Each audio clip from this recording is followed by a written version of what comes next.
అర్హులైన నిరుపేదలందరికీ సంక్షేమ పథకాలను అందజేయాలని బీఎస్జీఎల్పీ నేత ఎమ్మెల్యే ఏలేటి మహేశ్వర్ రెడ్డి నిర్వహించిన మీడియా సమావేశంలో అన్నారు.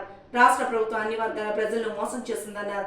ఎన్నికల్లో ఇచ్చిన 420 హామీలను అమలుపై చేయడంలో ప్రభుత్వం విఫలమైందన్నారు. జిల్లాలో ఇల్లు లేని పేదలు 1,90,000 మంది దరఖాస్తులు వస్తే నియోజకవర్గం నుండి సుమారు 70,000కు పైగా దరఖాస్తులు రాగా 3,500 ఇల్లు కేటాయించడం ఏంటని ప్రశ్నించారు. అర్హుల్ని ఎలా గుర్తిస్తారు, దానికి సంబంధించిన పూర్తి ప్రణాళికలు ప్రజలకు తెలియజేయాల్సిన అవసరం ఉందని, రేషన్ కార్డు జారీలపై కూడా స్పష్టత ఇవ్వాలని డిమాండ్ చేశారు. కార్యక్రమంలో జిల్లా బీజేపీ నాయకులు, కార్యకర్తలు పాల్గొన్నారు. ప్రజా వంచన తప్ప ప్రజాపాలన ఈ రాష్ట్రంలో సాగడం లేదని మరోసారి రుజువైతా ఉన్నది.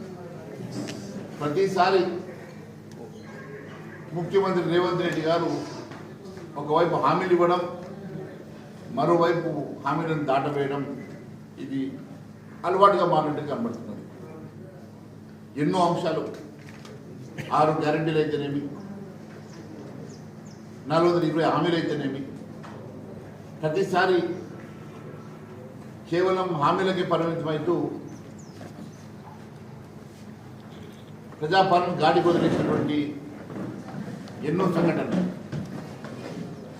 6 హామీలకు చట్టబద్ధ ఇస్తామని ఒకవైపు, 420 హామీలు నెరవేరుస్తామని మరోవైపు,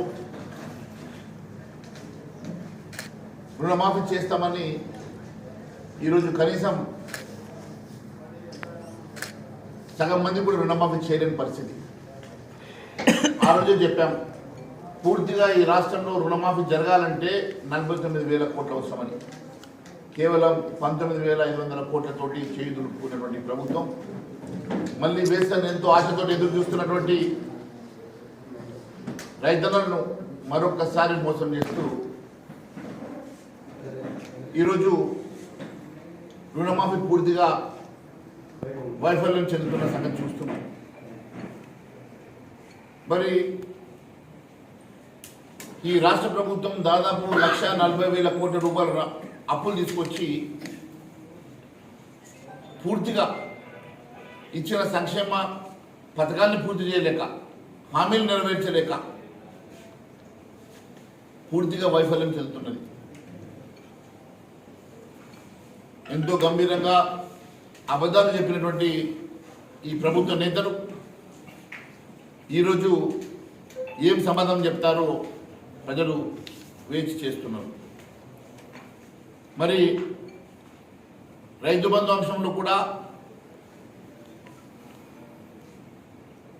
మొన్న డిసెంబర్ 2023 మొన్న నిర్మల్ మున్సిపల్ కౌన్సిల్లో జరిగినటువంటి చివరి సమావేశంలో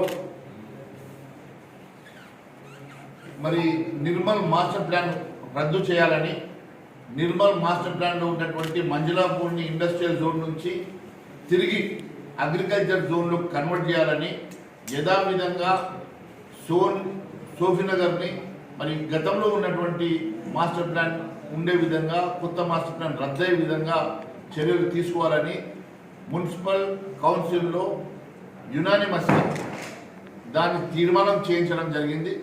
ఆ తీర్మాన కాపీని తీసుకొని మరి గౌరవ ముఖ్యమంత్రి గారికి నేను లేఖ రాసి వారిని కలిసి మరి మాస్టర్ ప్లాన్ రద్దు కోసం నేను ప్రయత్నం చేయడం జరుగుతుంది.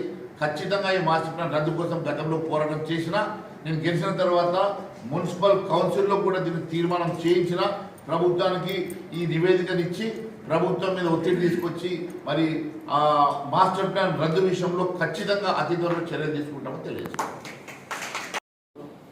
మేము ఊహించలేదు ఆర్థిక లోటు ఇట్లుందని చెప్పి, కాబట్టే మేము చేయలేకపోతున్నాం అంటున్నాడు.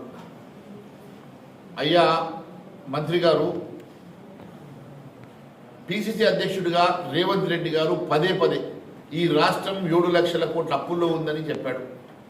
పిసిసి ప్రెసిడెంట్గా ఉన్నప్పుడు రేవంత్ రెడ్డి గారు స్వయంగా ఈ రాష్ట్రం ఆర్థికంగా గాడి తప్పింది, నేను వచ్చిన తర్వాత దీన్ని ఆర్థికంగా స్ట్రెంథన్ చేయడమే కాకుండా ఇచ్చిన హామీ నెరవేరుస్తామని స్పష్టంగా చెప్పారు. ఈరోజు కేవలం ఆర్థిక పరిస్థితిని చూపించి తప్పించుకునే ప్రయత్నం చేస్తే ప్రజలు ఊరుకోరు. ఒకవేళ నీకు చేత కాకుండా క్షమాపణ చెప్పి రాజీనామా చేయాలి తప్ప ఈ రకంగా ప్రజల్ని మభ్యపెట్టి ప్రజల్ని మోసం చేసే ప్రయత్నం చేస్తే ఎట్టి పరిస్థితిలో ప్రజలు ఊరుకునే పరిస్థితులు లేరు. ఈరోజు నీకు నీ పరిస్థితి ఏ స్థాయిలో ఉన్నదో తెలుసుకోవాలంటే లోకల్ బాడీ ఎన్నికలు పెడితే నీకు అర్థమవుతుంది. లోకల్ బాడీ ఎన్నికలు పెడితే ఈరోజు ఈ రాష్ట్రంలో కాంగ్రెస్ పార్టీ చిత్తుగా ఓడిపోతున్న భయంతో లోకల్ బాడీ ఎన్నికల్ని కూడా భయపడి వాయిదా వేసే పరిస్థితి ఈరోజు ఈ ప్రభుత్వం ఎదుర్కొంటున్నది. ఖచ్చితంగా ప్రజలు బుద్ధి చెప్పడానికి సిద్ధంగా ఉన్నారు. ఈ ప్రభుత్వం ప్రజల్ని అన్ని వర్గాల ప్రజానీకాన్ని మళ్ళీ మోసం చేస్తున్న సంగతి నేను మరొకసారి మీ ద్వారా ప్రజానీకాన్ని తెలియజేస్తాను.